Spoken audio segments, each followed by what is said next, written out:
Hello and welcome to our channel Sai academy. मैं आपको अपने चैनल साई एकेडमी में स्वागत करता हूं और मैं आशा करता हूं कि आप लोग स्वस्थ और अच्छे होंगे। तो मैं आज आप लोगों के लिए फिजिक्स लूसेंट फिजिक्स का सेकेंड चैप्टर लेके आया हूं, जिसका नाम है मोशन एंड फोर्स। इससे पहले मैं चैप्टर 1 इसके प्रीवियस क्लास में मैं बना दिया हूँ और वो हमारे चैनल में अपलोड किया हुआ। अगर अगर वो वीडियो आपने नहीं देखा है तो पहले वो वीडियो देख लें। उसके बाद अगर ये वीडियो आप देखेंगे तो आपको ज़्यादा समझ में आएगा। लिंक डिस्क्रिप्शन में दिया हुआ है, आप वहाँ जाएं, आप पहले जाके वो वीडियो देख सकते हैं। तो चलिए, मैं आज force and motion and force के बारे में आज पढ़ेंगे। सारा डिटेल्स से पढ़ेंगे कि मोशन और फोर्स किसको कहते हैं, इसका लॉज क्या क्या होता है, न्यूटन ने कितने लॉज दिया, इक्वेशंस ऑफ मोशंस क्या होता है, सब चीज़ हमने आज इस वीडियो में सारे डिटेल्स से देखेंगे। तो वीडियो को लास्ट तक बने रहें, वीडियो को स्किप करके ना देखें, ताकि नहीं तो आपको समझ में नहीं आएगा। और मैं बताना चाहता हूँ, अगर आपने हमारे वीडियो को अभी तक लाइक नहीं किया है, सब्सक्राइब नहीं किया है, तो तुरंत कर दें और नोटिफिकेशन को भी ऑन कर दें, ताकि अगर कोई भी वीडियो मैं डालूँ तो आपको तुरंत मिल जाए। और इस वीडियो से रिलेटेड अगर आपको कोई भी डाउट हो है तो आप उसे कमेंट सेक्शन में डाउट लिख सकते हैं, मैं उसको जवाब देने का कोशिश करूँगा। तो चलिए, सबसे पहले आता है मोशन और फोर्स। फोर्स और मोशन किसको बोलते हैं? तो सबसे पहले इसमें कंसेप्ट आता है मोशन और फोर्स में। सबसे पहले आता है रेस्ट। रेस्ट और मोशन किसको बोलते हैं? तो क्या लिखा हुआ है, if the position of the body changes with time. अगर बॉडी का अगर पोजीशन अगर चेंज हो रहा है, अगर बॉडी का पोजीशन अगर चेंज हो रहा है विथ रिस्पेक्ट टू टाइम, किसके रिस्पेक्ट में? टाइम के रिस्पेक्ट में, तो हम लोग क्या बोलेंगे? Body are in the motion. अगर कोई बॉडी है या कोई ऑब्जेक्ट है, उसका अगर पोजीशन चेंज हो रहा है, उसका पोजीशन क्या हो रहा है? चेंज हो रहा है विथ रिस्पेक्ट टू टाइम, तो हम लोग बोलेंगे क्या है? वो बॉडी या ये वो ऑब्जेक्ट किस चीज़ में है? मोशन में है। जैसे कि कार आगे बढ़ रहा है, तो कार आगे बढ़ रहा है, इसका मतलब ये, अगर अभी यहाँ पे है तो कार अभी कहाँ चला गया? यहाँ पे बाई चांस चला गया टाइम टी में, T equal to T time में कार आपका चला गया यहाँ पे। इट मीन्स क्या हुआ? इसका पोजीशन यहाँ से यहाँ चेंज हो गया, इसका पोजीशन यहाँ से यहाँ चेंज हो गया। कुछ टाइम भी लगा होगा, कुछ टाइम टी टाइम लगा होगा, तो इस क्या बोलेंगे? इस समय क्या है? ऑब्जेक्ट जो है वो मोशन में है। तो वही चीज़ लिखा हुआ है, if a position of the body changes with time then the body is said to be the motion, but if the position of the body does not change with time then it is said to be the rest. लेकिन अगर position body का change नहीं हो रहा है with respect to time, time बढ़ रहा है, टाइम आगे बढ़ रहा है, लेकिन जो ऑब्जेक्ट है वो क्या हो रहा है? उसका अगर चेंज नहीं हो रहा है, अगर ऑब्जेक्ट चेंज नहीं हो रहा है, तो उसको क्या बोलेंगे? हम लोग रेस्ट में बोलेंगे। तो आई होप आपको समझ आया होगा रेस्ट और मोशन किसको कहते हैं। जैसे कि कोई पेन है, पेन अगर रखा हुआ है स्टेशनरी पोजीशन में, तो क्या है? रेस्ट में, क्योंकि टाइम के रिस्पेक्ट में ये इसका पोजीशन कहीं चेंज नहीं हो रहा है, तो क्या होगा? ये होगा आपका रेस्ट पोजीशन पे है। चलिए, अब आता है डिस्टेंस। डिस्टेंस किसे कहते हैं? चलिए देखते हैं। The total length of the path travelled by a body in any given time interval is called distance. Distance किसको बोलते हैं? And the total length of the path by a body in any given time interval. किसी time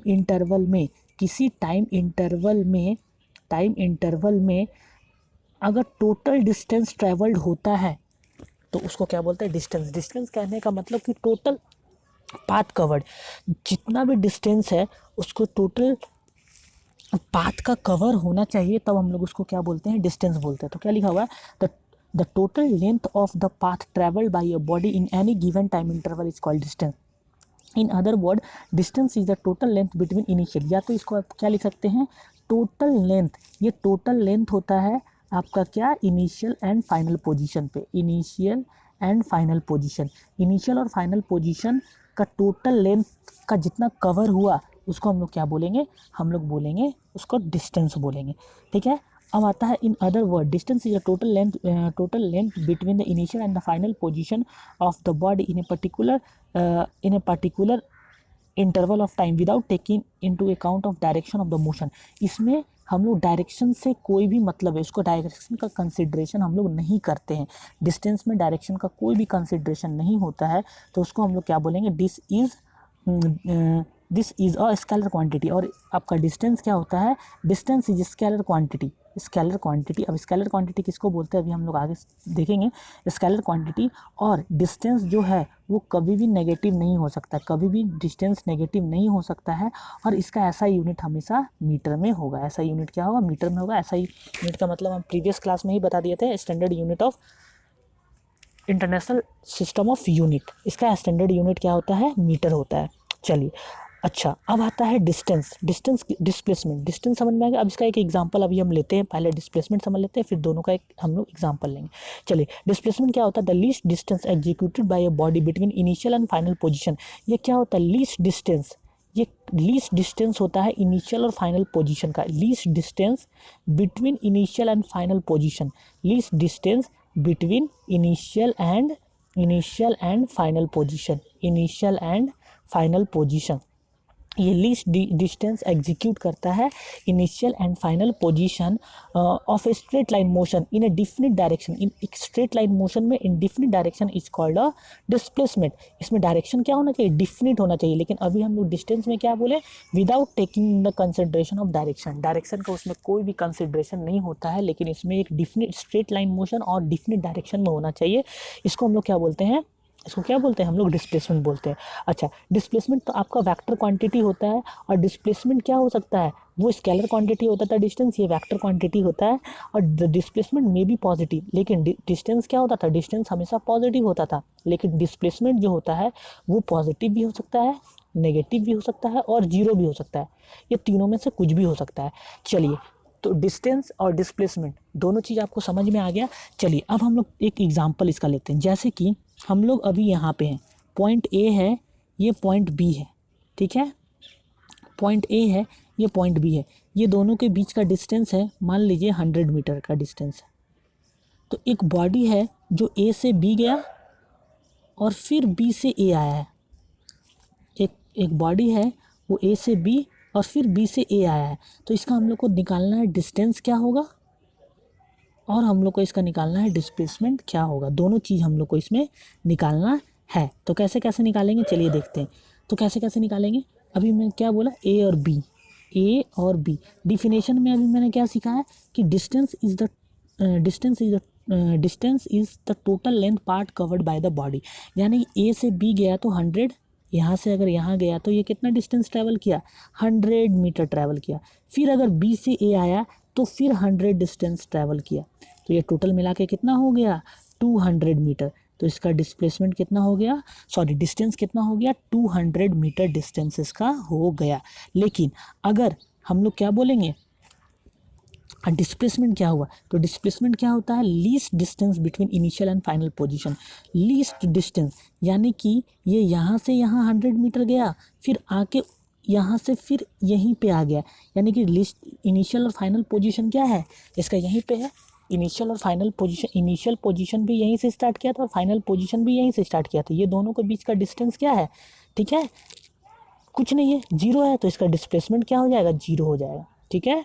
तो इसका distance क्या होगा, 100 metre, और displacement हो जाएगा जीरो।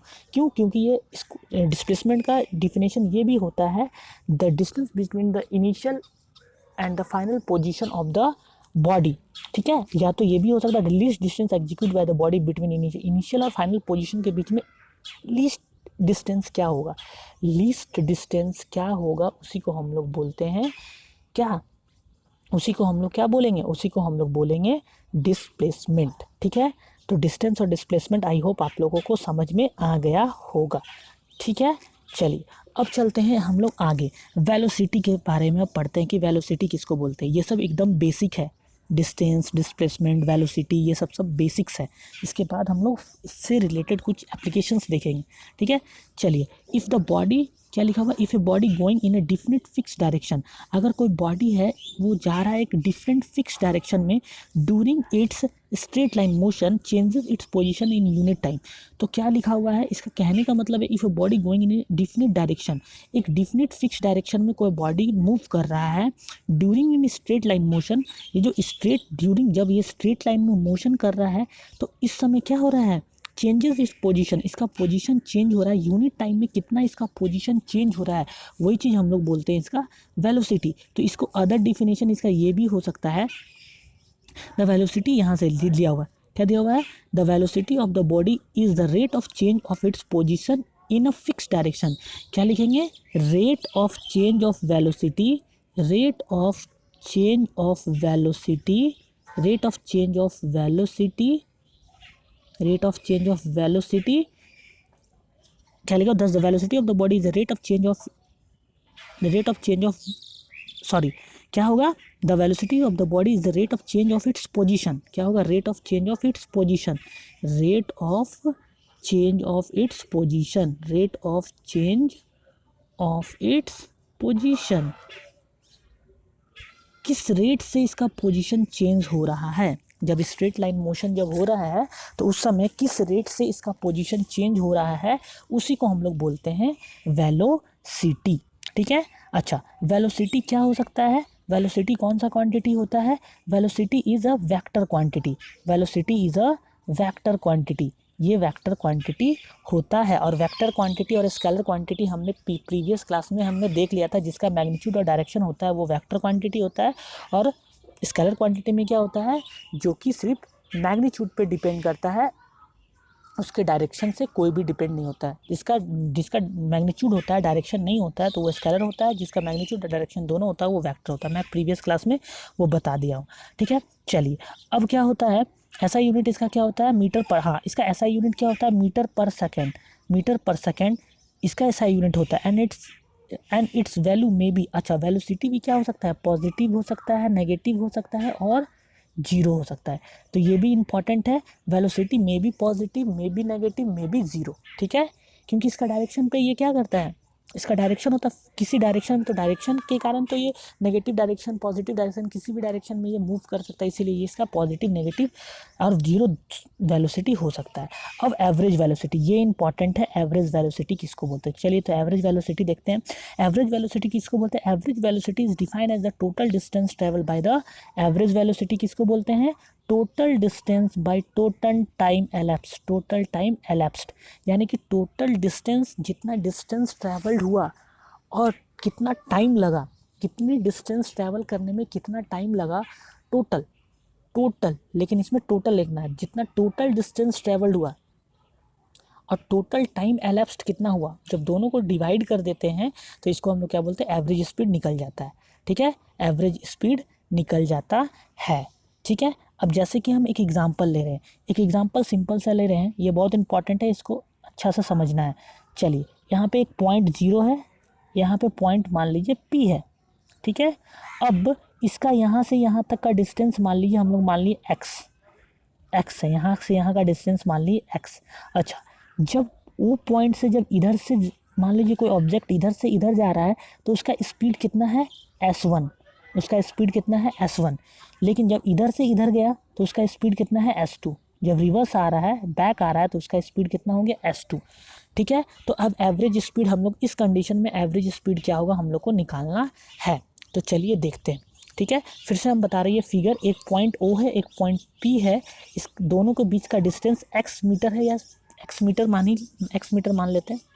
ठीक है, इसका जब ओ से अगर फॉरवर्ड जा रहे हैं तो उसका speed s1 kilometre per hour है, या तो s1 है, और जब बैक आ रहे हैं तो इसका स्पीड क्या है, s2 है। तब हम लोग को निकालना है एवरेज स्पीड। तो अभी मैंने बताया कि एवरेज स्पीड का क्या होता है, एवरेज स्पीड का क्या होता है फॉर्मूला, एवरेज स्पीड का फॉर्मूला होता है, एवरेज स्पीड क्या होता है, टोटल डिस्टेंस, जितना भी टोटल डिस्टेंस हुआ है बाय टोटल टाइम एलैप्स्ड। ठीक है, ठीक है, तो क्या हो गया, टोटल डिस्टेंस, तो एवरेज स्पीड, चलिए निकालते हैं एवरेज स्पीड, एवरेज स्पीड, तो एवरेज स्पीड टोटल डिस्टेंस, तो टोटल डिस्टेंस कितना ट्रैवल हुआ, एक्स डिस्टेंस यहाँ ओ से पी जाने में लगा एक्स डिस्टेंस, और वहाँ से रिटर्न जब आया तो कितना डिस्टेंस ट्रैवल हुआ, एक्स डिस्टेंस ट्रैवल हुआ।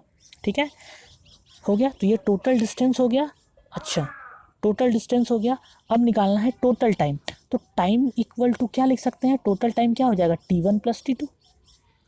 T1 + T2 यानी कि जाने में जितना टाइम लगा होगा T1 और आने में जितना टाइम लगा होगा T2। ठीक है, तो ये हो गया एवरेज स्पीड का फार्मूला। अभी ये पूरा इसका नहीं आया फार्मूला, इसको हम लोग अगर स्पीड के टर्म में लिखेंगे तो कैसे लिखेंगे। अब देखिए, डिस्टेंस इक्वल टू हम लोग को पता है, distance equal to speed into time होता है। तो टाइम को हम लोग क्या लिख सकते हैं, टाइम इक्वल टू लिख सकते हैं डिस्टेंस बाई स्पीड। यानी कि हम लोग T1 के जगह क्या लिख सकते हैं, T1 के जगह हम लोग लिख सकते हैं डिस्टेंस, जाते वाला डिस्टेंस, फॉरवर्ड वाला, तो कितना है x है, और टाइम कितना है, स्पीड कितना लिए S1 लिए, यानी T1 के जगह क्या लिख सकते हैं, S डिवाइडेड बाई S1। उसी तरह T2 को हम लोग क्या लिख सकते हैं, रिटर्निंग में भी x डिस्टेंस ट्रैवल किए हैं और टाइम कितना लग रहा है उसका, सॉरी स्पीड कितना है, S2 है। तो T1 और T2 की जगह हम लोग ये दोनों वैल्यू पुट कर सकते हैं, T1 और T2 के वैल्यू। तो चलिए देखते हैं। तो एवरेज स्पीड क्या था, एवरेज स्पीड क्या था हम लोग का, x1 s प्लस x। चलिए, और T1 की जगह हम लोग क्या लिख सकते हैं, S/x1 लिख सकते हैं। ठीक है, और T2 की जगह क्या लिख सकते हैं, SX/S2 लिख सकते हैं। यहाँ तो कोई डाउट नहीं है। अब इसको हम लोग सबको सॉल्व करना है। सॉल्व करके हम लोग क्या लिख सकते हैं, इसको सॉल्व करके हम लोग क्या लिख सकते हैं, average speed equal to numerator में क्या हो जाएगा 2x, और डिनोमिनेटर में क्या हो जाएगा, डिनोमिनेटर में हम लोग क्या लिख सकते हैं, डिनोमिनेटर में लिख सकते हैं x S1 + S2, और नीचे क्या आ जाएगा, S1 × S2। ठीक है, ये सब जब इसको एलसीएम लेंगे तो आंसर आ जाएगा ये। ठीक है, अब इसको सॉल्व करेंगे तो क्या हो जाएगा, इसको जब हम लोग सॉल्व कर देते हैं तो हम लोग का क्या आ जाएगा, 2S1S2/S1 + S2। ये बहुत ही इम्पॉर्टेंट आपका फार्मूला है, ये बहुत इंपॉर्टेंट चीज़ निकला है। एवरेज स्पीड का फार्मूला होता है twice of S1 × S2 divided by S1 + S2, यानी कि एवरेज स्पीड का फार्मूला आपका निकल गया ये। ठीक है, अगर स्पीड के टर्म में आपको लिखना है तो। ठीक है, ये बहुत इंपॉर्टेंट फार्मूला आ गया। तो वही चीज़ लिखा हुआ है, S1 × S1 + S2 divided by S1 + S2। ठीक है, अगर S1 दिया हुआ है और S2 दिया हुआ है तो हम लोग ईजिली क्या निकाल सकते हैं, हम लोग ईजिली उसका निकाल सकते हैं एवरेज स्पीड। अब आता है, if a body covers half और distance with a speed S1। हाँ, अब अगर कंडीशन चेंज हो गया, अब कंडीशन मान लीजिए, कंडीशन ये बोल रहा है कि एक है, मान लीजिए हाफ डिस्टेंस, यहाँ से ये टोटल डिस्टेंस मान लीजिए x है।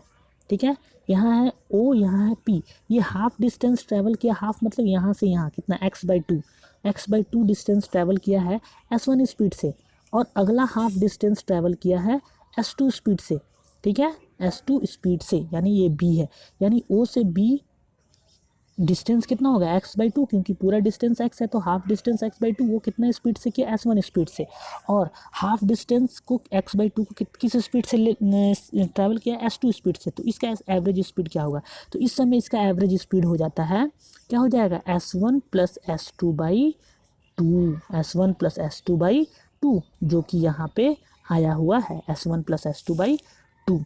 ठीक है, तो आई होप आपको एवरेज स्पीड समझ में आया होगा। इससे क्वेश्चंस आते हैं, इससे डायरेक्ट क्वेश्चंस आएंगे आपके फार्मूला। ठीक है, अच्छा यहाँ पे S1 + S2 जो लिखे हैं, इसके जगह पे आप कुछ दूसरा भी नोटेशन आ सकता है। ठीक है, दूसरा नोटेशन भी आ सकता है, डोंट वरी। चलिए, अब आता है स्पीड किसको बोलते हैं, तो स्पीड को अब देखते हैं। हम लोग एवरेज स्पीड समझ गए, अब स्पीड किसको बोलते हैं देखते हैं। स्पीड और average velocity, the distance covered by a body between initial and final points of A straight line motion without any consideration of direction in unit time is called a speed of body. ठीक है, क्या होता है इसमें भी, क्या होता है, without taking any consideration of direction. Speed में भी क्या होता है, स्पीड में भी कंसिडरेशन, डायरेक्शन का कोई भी कंसिडरेशन नहीं होता है। और इसको क्या बोलेंगे, the speed of a body, the speed of a body is rate of change of its position. अच्छा, हम लोग अभी वेलोसिटी पढ़े, वेलोसिटी में क्या था, rate of change of its position at a fix direction, at a fix direction.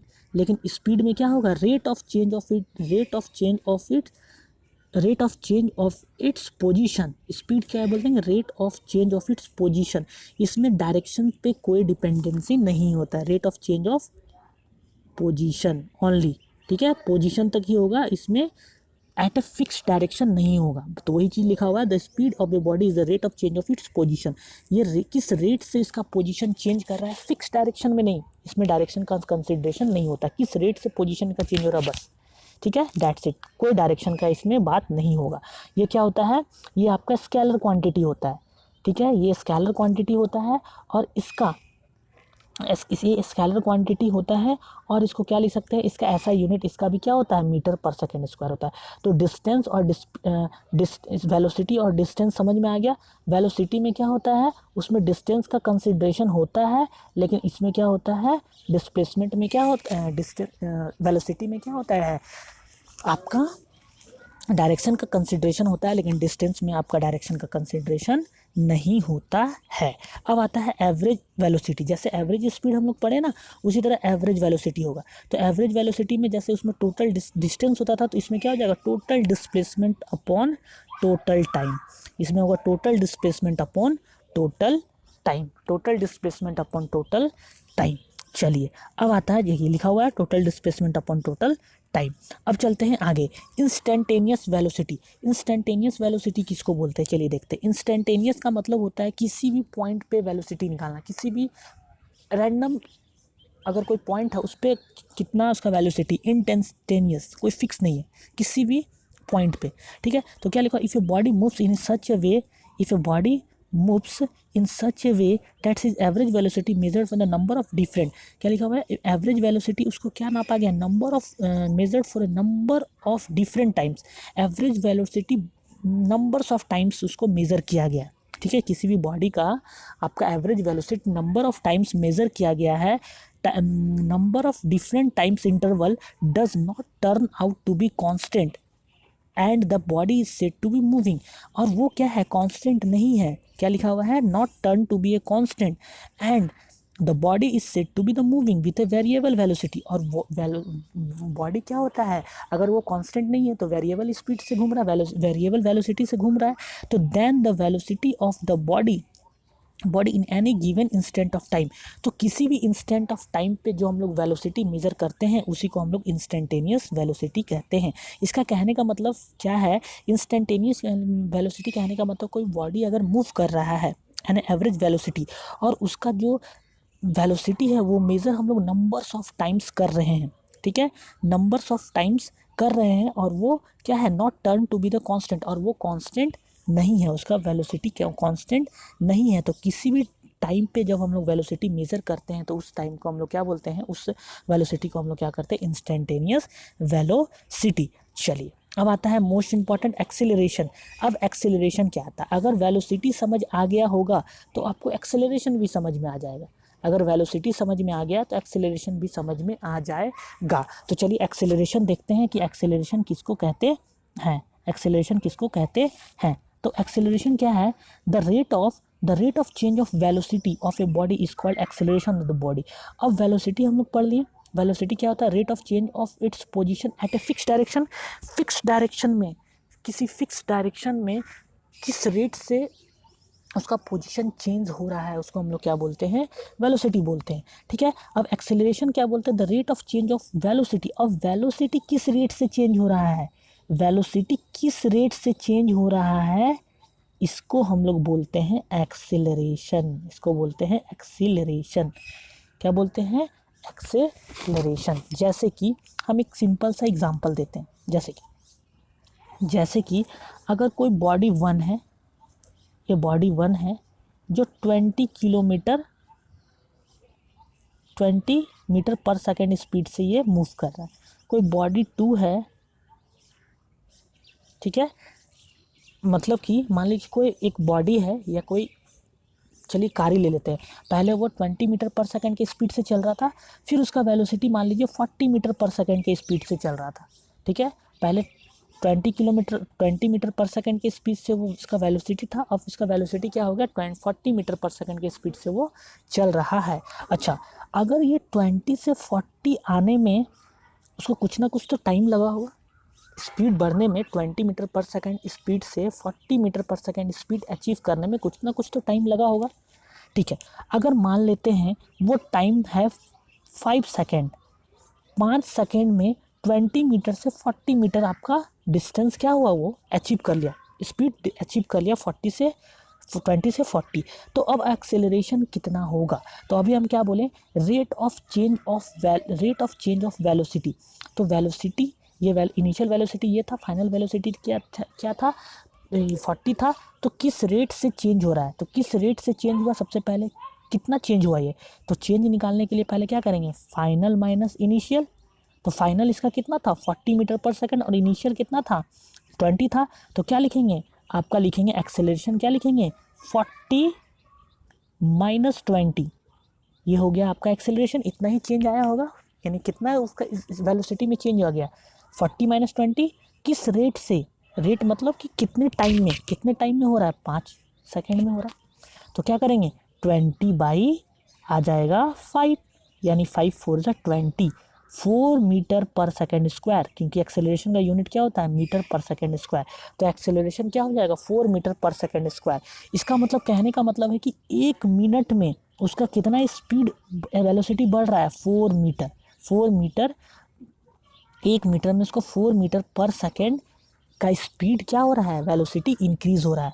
ठीक है, इंक्रीज हो रहा है, तभी तो वो टोटल कितना था 5 मिनट में उसका चेंज हो गया था। तो 5 मिनट में कितना हो जाएगा 4 5 जा 20, इसीलिए तो 20 मीटर पर सेकेंड उसका स्पीड बढ़ गया, 20 से 40 आ गया। तो इसी को बोलते हैं हम लोग एक्सीलरेशन। ठीक है, तो वही चीज़ लिखा हो, the rate of change of velocity of the body is called acceleration of the body if the velocity changes uniformly. अच्छा, अब वेलोसिटी अगर यूनिफॉर्मली चेंज हो रहा है, अगर वेलोसिटी क्या हो रहा है, यूनिफॉर्म है यानी यूनिफॉर्मली चेंज हो रहा है at equal interval of time.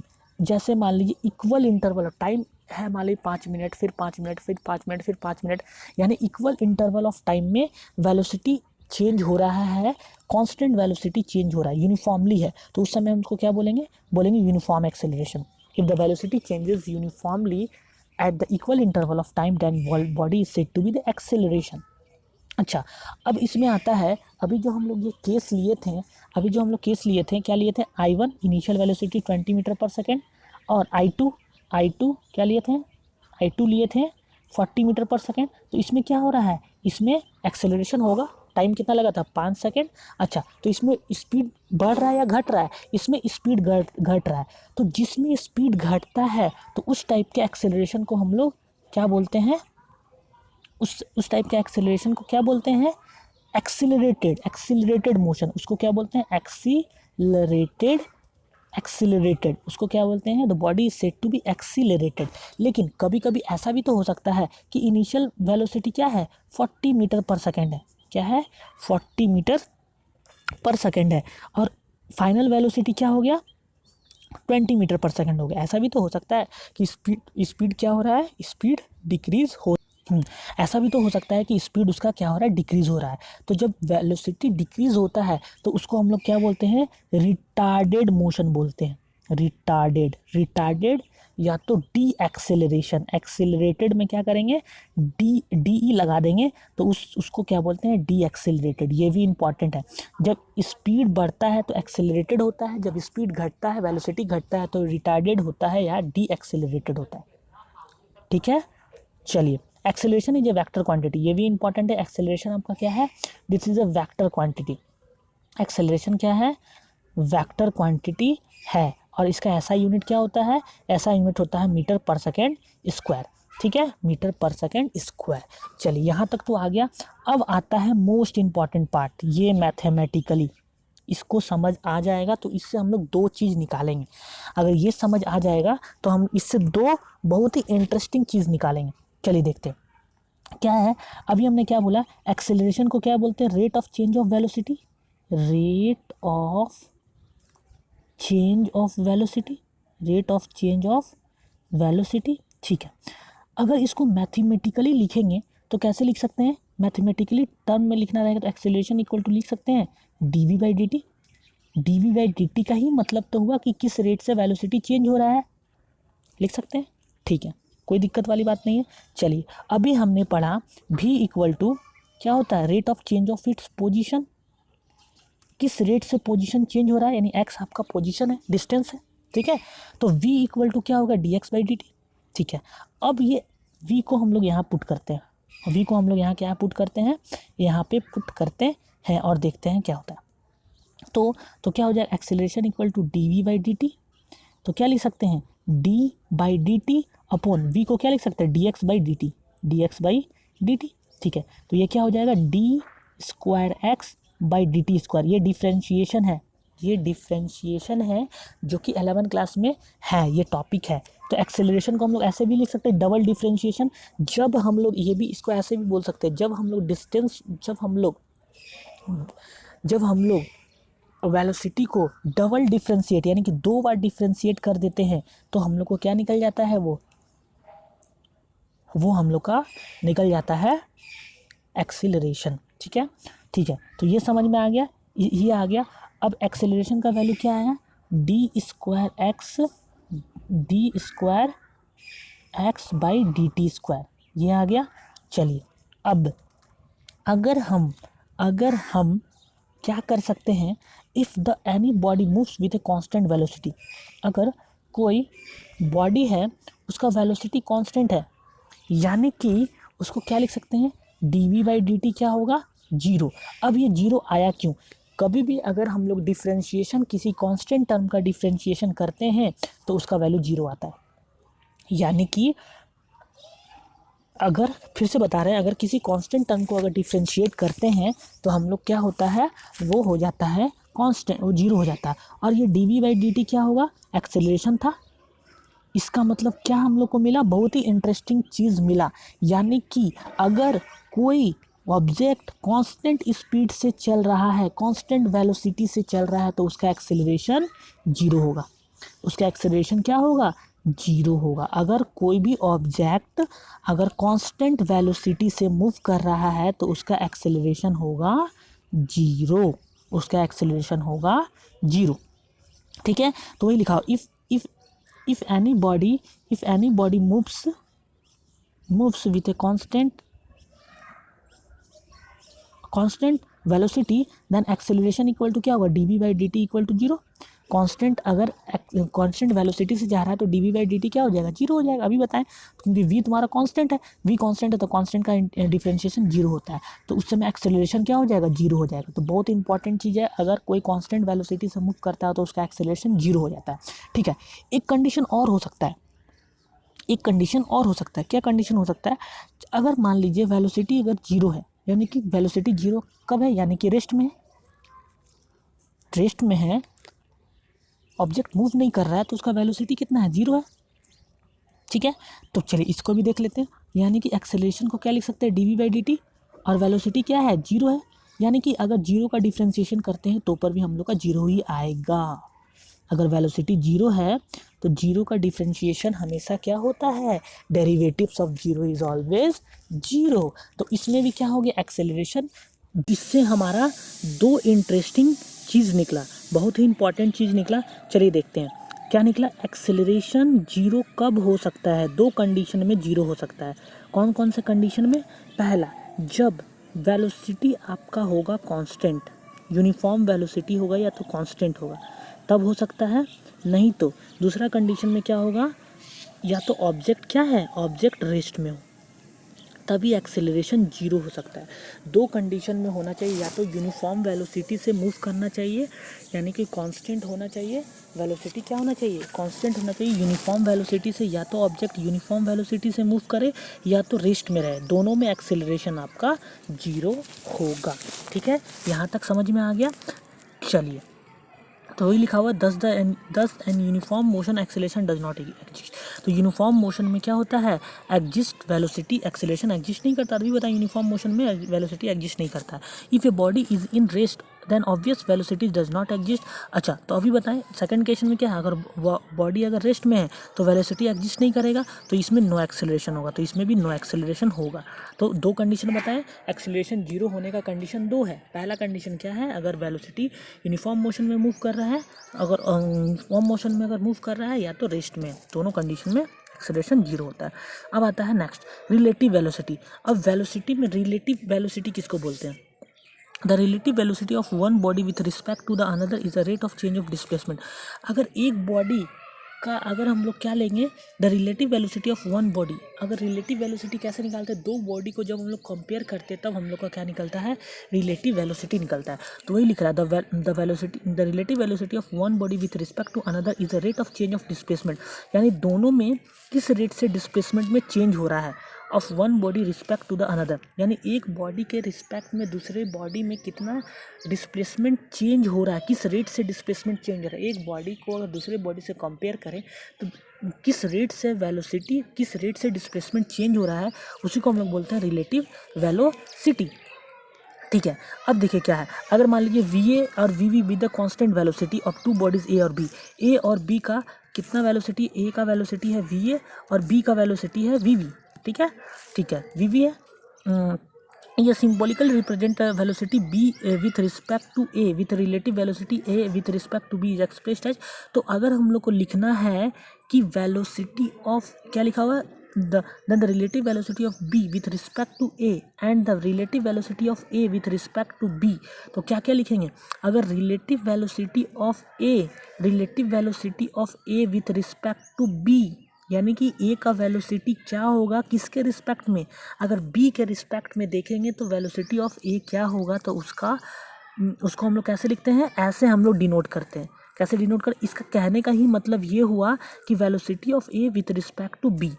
ठीक है, अगर ऐसे लिख दें वी बी ए, तो ये क्या हो गया, velocity of B with respect to A, velocity of B का वेलोसिटी कितना है, किसके रिस्पेक्ट में, ए के रिस्पेक्ट में।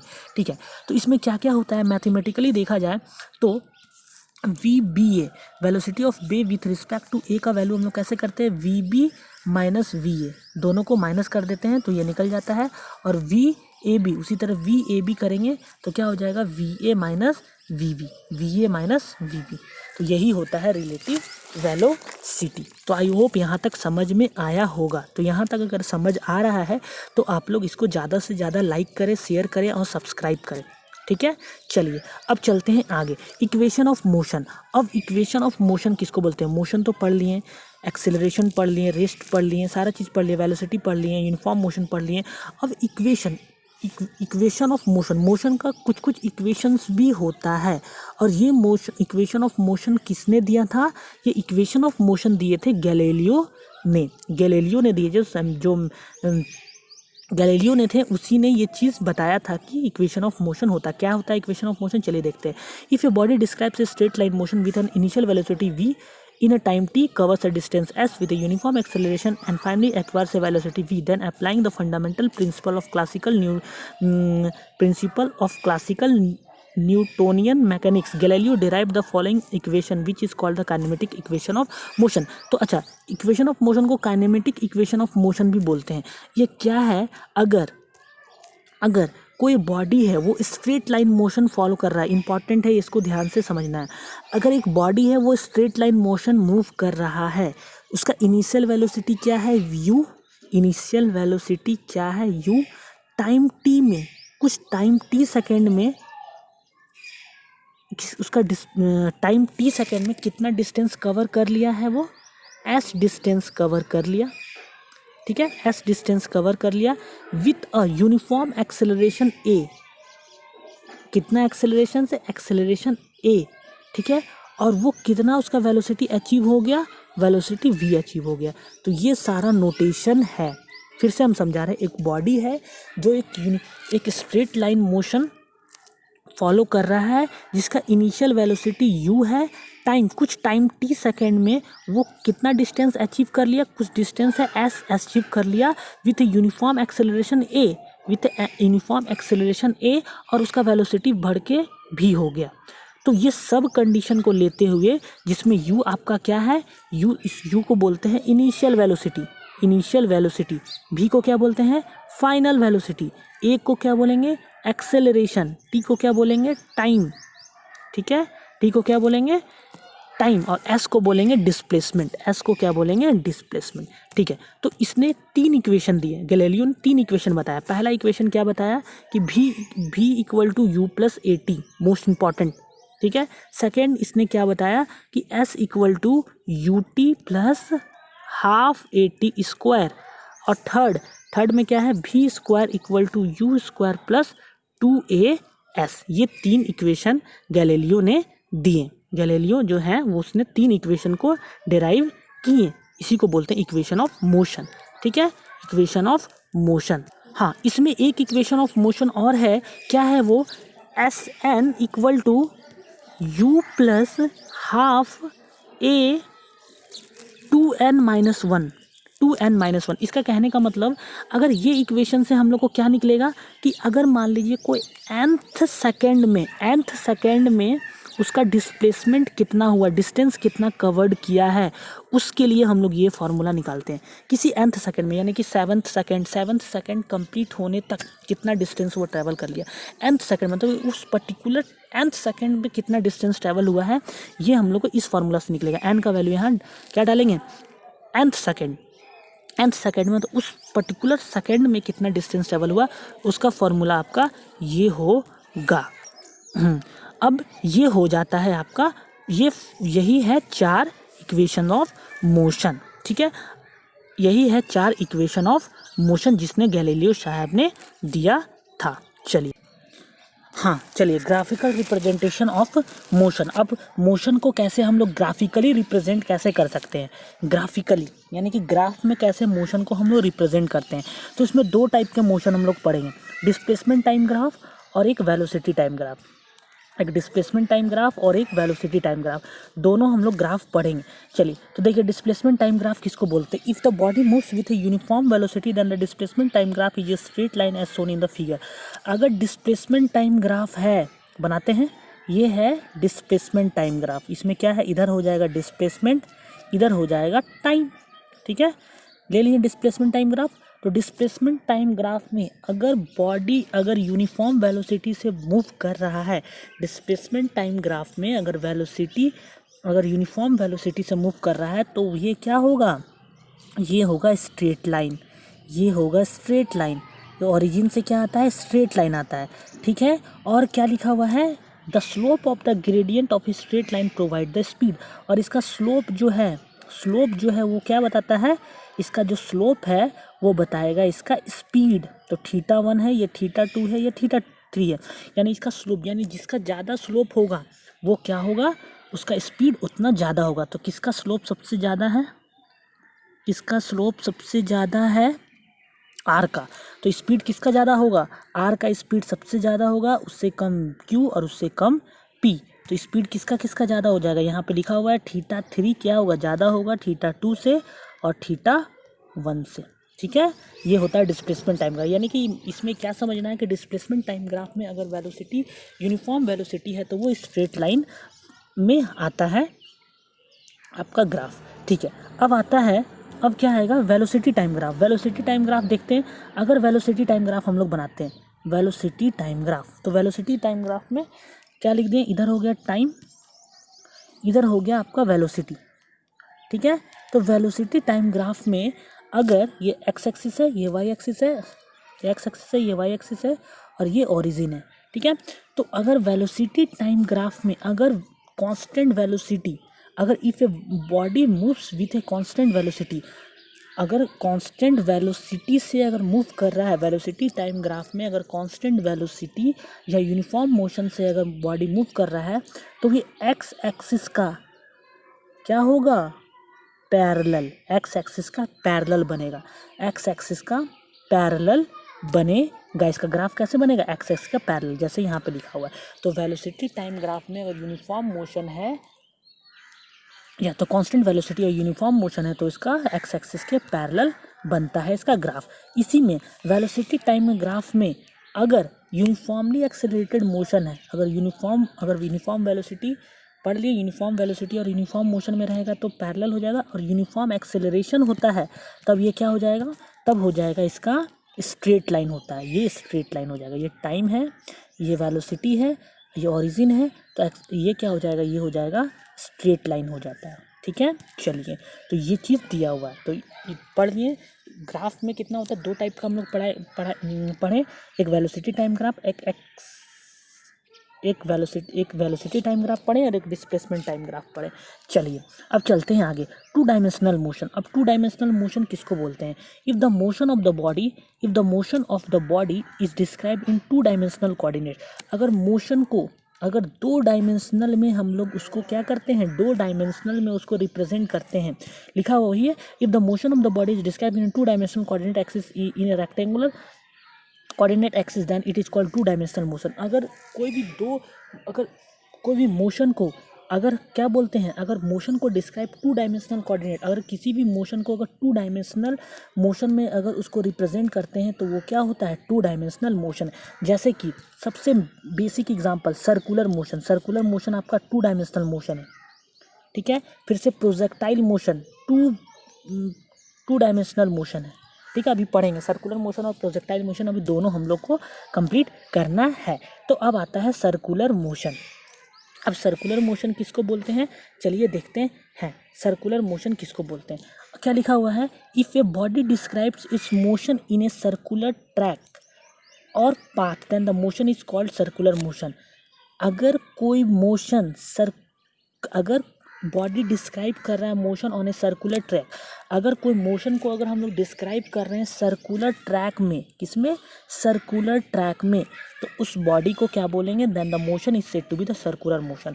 वही चीज़ लिखा हुआ है, if a body describe a motion, अगर बॉडी को डिस्क्राइब हम लोग कर रहे हैं सर्कुलर ट्रैक में तो और path then motion is called circular motion. ठीक है, in circular motion since velocity of the body is tangential, अभी हम बताते हैं कि जो सर्कुलर मोशन होता है उसमें वेलोसिटी हमेशा क्या होता है, वेलोसिटी हमेशा टेंजेंशियल होता है। क्या होता है, टेंजेंशियल होता है। वेलोसिटी हमेशा क्या होता है, टेंजेंशियल होता है eight every point of the track.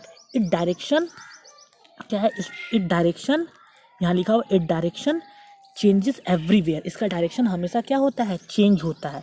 इसका डायरेक्शन हमेशा क्या होता है, चेंज होता है।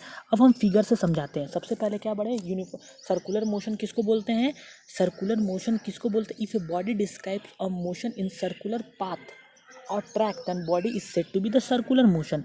अब फिर क्या पढ़े हम लोग कि सर्कुलर मोशन में क्या होता है, वेलोसिटी जो होता है वो टेंजेंशियल होता है, वो हर एक डायरेक्शन में हर एक पॉइंट पे उसका चेंज होते रहता है, उसका वैल्यू जो होता है वो चेंज होता रहा, वही लिखा हुआ ना, since the velocity of the body tangential at every point and its direction, velocity हर एक पॉइंट पे चेंज होते रहता है और उसका डायरेक्शन चेंज, हर एक पॉइंट पे उसका डायरेक्शन चेंज होते रहता है। अब एक फिगर हम बनाते हैं, ये एक सर्कुलर मोशन है। ठीक है, सर्कुलर मोशन में वेलोसिटी मूव कर रहा है, सर्कुलर कोई बॉडी है उसको सर्कल में मूव कर रहा है। ठीक है, मान लीजिए यहाँ पॉइंट पी है और यहाँ पॉइंट क्यू है, तो क्या बोले, इसका वेलोसिटी क्या होता है, टेंजेंशियल होता है। यानी पी, अगर हम लोग को पी पॉइंट पे अगर वेलोसिटी निकालना है तो इसका टेंजेंट ड्रॉ करना पड़ेगा यहाँ पे, क्योंकि अभी बताएं क्या कि सर्कुलर मोशन में हर एक पॉइंट पे जो वेलोसिटी होगा वो टेंजेंशियल होगा। ठीक है, और क्यू पॉइंट पे भी अगर हम लोग को वेलोसिटी निकालना है तो इसका टेंजेंट हम लोग को ड्रॉ करना पड़ेगा। ये टेंजेंट हो गया आपका, सॉरी यहाँ हो नहीं पा रहा है, ये इसका टेंजेंट हो गया। ठीक है, तो हो गया इसका टेंजेंट। ठीक है, मैं फिर से बनाने का कोशिश करता हूँ। ठीक, ये है सर्कुलर मोशन है, अगर ये पी पॉइंट है और ये क्यू पॉइंट है, तो इस क्या बोलता है कि हर एक पॉइंट पे वेलोसिटी क्या होता है, टेंजेंट होता है, तो टेंजेंशियल होता है, तो टेंजेंट यहाँ ड्रॉ कर दिए और इसका टेंजेंट ड्रॉ कर दिए। ठीक है, कहीं भी किसी भी पॉइंट पे अगर हम लोग वेलोसिटी लेते हैं तो टेंजेंट ड्रॉ करेंगे, वही टेंजेंट आपका वेलोसिटी बताएगा। ठीक है, ठीक है, अब टाइम यहाँ पे क्या है, 0 है। ठीक है, इसका ये हो गया सेंटर। सर्कुलर मोशन का क्या होता है, सर्कल का क्या होता है, एक रेडियस होता है, तो ये हो गया रेडियस, ये हो गया रेडियस और ये हो गया थीटा। अब थीटा क्या हम आगे बता रहे हैं। ठीक है, तो यही डायग्राम है सर्कुलर मोशन का। अब इसमें क्या क्या टर्म है हम लोग देखते हैं। अब क्या पढ़े कि हर एक पोजीशन पे उसका डायरेक्शन चेंज होता था। हमेशा देखिए इसका डायरेक्शन क्या हो रहा है, वेलोसिटी का डायरेक्शन चेंज हो रहा है। ठीक है, this shows that the magnitude of the velocity remains constant. इसका मतलब वेलोसिटी जो मैग्नीट्यूड है, वेलोसिटी का जो मैग्नीट्यूड है, ये बहुत इंपॉर्टेंट है, वो कांस्टेंट है। वेलोसिटी है उसका मैग्नीट्यूड हमेशा सब जगह कांस्टेंट है। यानी कि यहाँ पे भी है, पी पॉइंट पे भी पी है, सॉरी पी पॉइंट पे भी वी है, क्यू पॉइंट पे भी वी है, किसी भी पॉइंट पे ले रहे हैं तो सब जगह उसका मैग्नीट्यूड वी है। इट मीन्स क्या, इट मीन्स स्पीड कांस्टेंट है, स्पीड कांस्टेंट है, यानी कि स्पीड क्या है, कांस्टेंट। इससे हम लोग क्या सीखें कि सर्कुलर मोशन में स्पीड कांस्टेंट होता है, मैग्नीट्यूड ऑफ वेलोसिटी कांस्टेंट होता है, इट मीन्स स्पीड कांस्टेंट होता है। बहुत इंपॉर्टेंट है कि आपका क्या होता है, स्पीड कांस्टेंट होता है, ठीक है, वही चीज़ लिखा हुआ है। This shows that the magnitude of the velocity remains constant, speed constant and velocity does not constant. तो इसमें वेलोसिटी कांस्टेंट नहीं होगा, क्योंकि वेलोसिटी का डिफिनेशन क्या बताए थे, rate of change of its velocity, rate of change of its velocity about it's rate of change of its position, position में कितना चेंज हो रहा है एट ए पर्टिकुलर डायरेक्शन, एक डायरेक्शन में। तो इसका डायरेक्शन चेंज हो रहा है ना, इसका डायरेक्शन हर एक जगह चेंज हो रहा है, इसका मतलब इसमें वेलोसिटी है। तो वेलोसिटी है, इसका मतलब वेलोसिटी वो तो कांस्टेंट हो नहीं सकता है। तो वही लिखा हुआ है यहाँ पे, क्या लिखा हुआ है, वही चीज़ यहाँ बताया जा रहा है कि speed constant and velocity does not remain constant at the direction change. Direction bar bar change हो रहा है, डायरेक्शन चेंज हो रहा है, डायरेक्शन चेंज हो रहा है, इसका मतलब उसमें वेलोसिटी है, ठीक है। इसीलिए वेलोसिटी उसमें कांस्टेंट नहीं होता है, वेलोसिटी कांस्टेंट नहीं होता है और स्पीड कांस्टेंट होता है। तो इससे हम लोग एक चीज़ सीखें कि यूनिफॉर्म सर्कुलर मोशन में speed is constant but velocity is not constant, ठीक है। अच्छा, अब अगर वेलोसिटी आ गया तो उसमें एक्सेलरेशन भी होगा, अगर जहाँ वेलोसिटी है वहाँ एक्सीलरेशन भी है, क्योंकि rate of change of velocity. तो इसको क्या बोलते हैं, तो यहाँ पे अगर वेलोसिटी है तो ये एक्सेलरेटेड मोशन होता है, तो इसीलिए लिखा हुआ so the motion is accelerated. अब हम पूरा लाइन पढ़ते हैं। This shows that at the magnitude of the velocity remains constant, speed constant and the velocity does not remain constant at the direction changes, so the motion is accelerated. तो motion क्या होता है, accelerated होता है। दस the motion of the body of a circular path with a constant speed is called circular motion, uniform circular motion. इसीलिए हम लोग सर्कुलर मोशन को हम लोग यूनिफॉर्म सर्कुलर मोशन भी बोल देते हैं। क्यों बोलते हैं यूनिफॉर्म, क्यों बोलते हैं, क्योंकि इसका स्पीड कांस्टेंट होता है, स्पीड कांस्टेंट होगा यानी कि स्पीड उसका कांस्टेंट होगा, इसीलिए वो सर्कुलर मोशन किस में आ जाता है, यूनिफॉर्म सर्कुलर मोशन में आ जाता है। वही चीज़ यहाँ पे लिखा हुआ है, दस the motion of the body जो सर्कुलर पाथ विद कांस्टेंट, क्योंकि स्पीड उसका कांस्टेंट होता है, ठीक है, मोशन उसका क्या होता है, कांस्टेंट होता है, स्पीड कांस्टेंट होता है, इसीलिए उसको हम लोग यूनिफॉर्म सर्कुलर मोशन भी बोल देते हैं, ठीक है। अब आता है, let P and Q be the two instantaneous position, P और क्यू दो इंस्टेंटेनियस पोजीशन हम लोग लिए हैं, क्या लिए हैं, P and Q two instantaneous position हम लोग लिए हैं of the body describe uniform circular motion. और ये यूनिफॉर्म सर्कुलर मोशन इसका डिस्क्राइब कर रहा है with the linear velocity v, इसका लीनियर वेलोसिटी क्या है, v है, ठीक है। Here the O is the centre and of a circular track and R is a radius, O आपका क्या है, सेंटर है और आर है रेडियस, ठीक है। If the body describes N angular displacement, अगर इसका डिस्प्लेसमेंट हुआ, एंगुलर डिस्प्लेसमेंट हुआ थीटा, एंगुलर डिस्प्लेसमेंट मतलब थीटा, कितना डिस्प्लेस किया, पी से क्यू तक में कितना डिस्प्लेस हो गया, थीटा डिस्प्लेस हो गया, इसी को बोलते हैं एंगुलर डिस्प्लेसमेंट। तो कितना डिस्प्लेसमेंट हो गया, angular displacement in T second and its position of the circular changes from P to Q. अच्छा, एंगुलर डिस्प्लेसमेंट हुआ तो इसका पोजीशन कहाँ से कहाँ चेंज हो गया, पी से क्यू पोजीशन पे चला गया टी टाइम में, किसी टाइम टी में कुछ टाइम टी लगा हुआ तो वो पी से क्यू पोजीशन पे चला गया, ठीक है, और उसका एंगुलर डिस्प्लेसमेंट हो गया थीटा। तो then the angular velocity of the body, तो एंगुलर वेलोसिटी क्या हो जाएगा, एंगुलर वेलोसिटी क्या होता है, angular displacement per unit time, angular displacement per unit time, ये भी इंपॉर्टेंट फार्मूला है। What is angular velocity, angular velocity equal to angular displacement per unit time. तो एवरेज वेलोसिटी क्या हो जाता है, एंगुलर डिस्प्लेसमेंट मतलब कितना डिस्प्लेसमेंट होता है, थीटा बाई टी। तो एंगुलर वेलोसिटी का ये भी एक फार्मूला होता है, ये भी इंपॉर्टेंट फार्मूला है एंगुलर वेलोसिटी का, theta upon T, where theta equal to angular velocity and T equal to time taken, ठीक है। अब आता, अच्छा इसका ऐसा यूनिट क्या होता है, यूनिट इसका ऐसा यूनिट होता है रेडियन पर सेकेंड, ये भी important, radian per second, theta को रेडियन और पर सेकेंड, ठीक है। थीटा को किस में लेंगे, रेडियन में ही लेंगे हमेशा, थीटा को किस में लेंगे, रेडियन में लेंगे, डिग्री में नहीं लेंगे, तो ठीक है।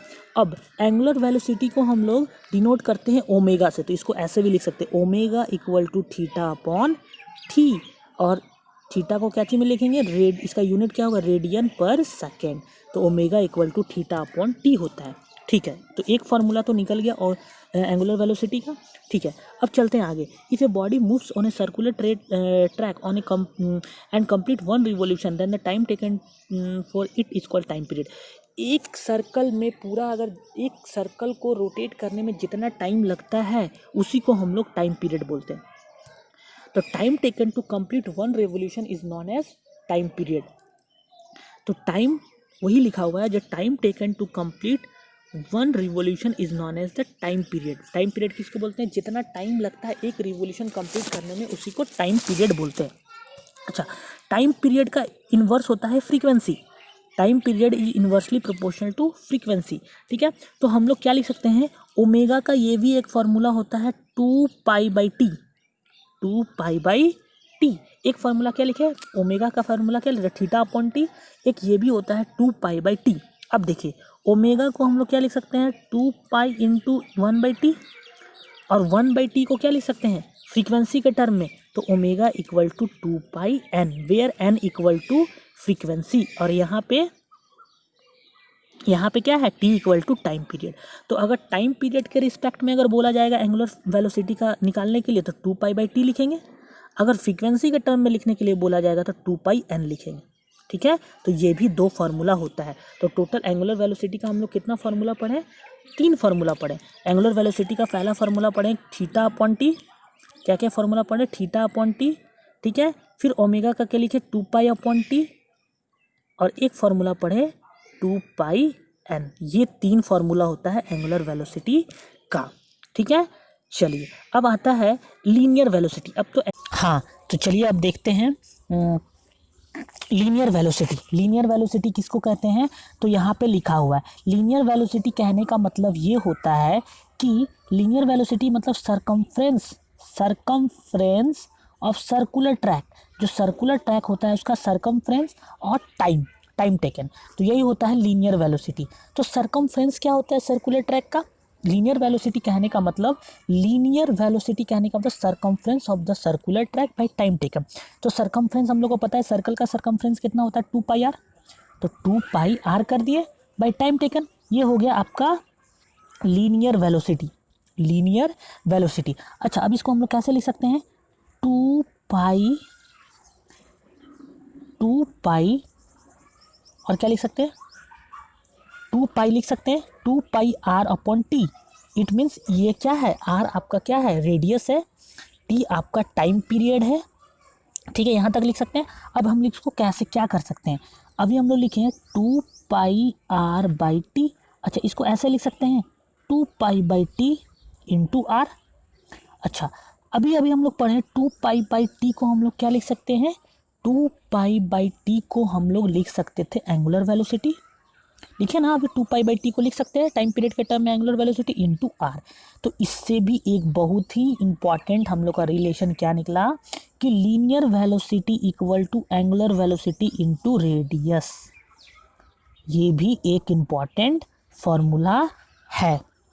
तो वही चीज़ लिखा हुआ है यहाँ पे 10। तो linear velocity equal to angular velocity × radius. तो हमने कितना फार्मूला पढ़ा टोटल? सबसे पहले हम लोग ने पढ़ा omega it means angular velocity equal to θ/t। फिर हमने पढ़ा ओमेगा इक्वल टू 2π/t। ठीक है, टाइम पीरियड के रिस्पेक्ट में। फिर पढ़े ओमेगा इक्वल टू 2πn। फिर हमने पढ़ा ये तो हो गया एंगुलर वेलोसिटी। लीनियर वेलोसिटी में हमने क्या पढ़ा? 2πr/t। ठीक है, और एक लीनियर वेलोसिटी का हमने पढ़ा ओमेगा × r। तो ये सारा फॉर्मूला है यूनिफॉर्म सर्कुलर मोशन में, जिसमें 3 होता है आपका क्या? एंगुलर वेलोसिटी, और 2 होता है लीनियर वेलोसिटी। तो आई होप आपको यहाँ तक समझ आया होगा। तो आज के लिए बस इतना ही। मैं नेक्स्ट वीडियो में अब बताऊंगा प्रोजेक्टाइल मोशन। 2 डायमेंशनल मोशन में सर्कुलर मोशन हम लोग पढ़ लिए। अब हम लोग पढ़ेंगे प्रोजेक्टाइल मोशन। कल पढ़ेंगे प्रोजेक्टाइल मोशन किसको कहते हैं। तो आई होप आपको आज का वीडियो पसंद आया होगा। तो अगर आपको इससे रिलेटेड अगर कोई भी डाउट है या क्वेरी है तो आप कमेंट में जाके कमेंट करें, हम उसका आंसर देने का कोशिश करेंगे। तो आई होप आपको ये वीडियो पसंद आया हो। और मैं फिर से बताना चाहता हूँ, अगर आपको हमारा वीडियो पसंद आ रहा है तो इसे लाइक करें, शेयर करें, सब्सक्राइब करें, ज़्यादा से ज़्यादा लोगों तक पहुँचाएँ, ताकि मैं ऐसा ही इंटरेस्टिंग वीडियो आप लोगों के सामने लाऊँ। क्योंकि अगर ये सब टॉपिक पढ़ लिया तो आपको आपके एग्ज़ाम में डायरेक्ट क्वेश्चन देखने को मिलेंगे कि जैसे ने अभी ने फार्मूला बताया उसी तरह फार्मूला के बेसिस पे आपका डायरेक्ट आ जाएगा कि एंगुलर वेलोसिटी का क्या होगा फार्मूला, उस पर 4 ऑप्शंस रहेंगे। तो ये आपको बहुत ही हेल्पफुल होने वाला है अगर इसको आप ध्यान से देखेंगे तो आई होप आपको ये वीडियो समझ आया होगा। अब आज के लिए इतना ही, कल फिर मिलते हैं, तब तक के लिए धन्यवाद, बाय।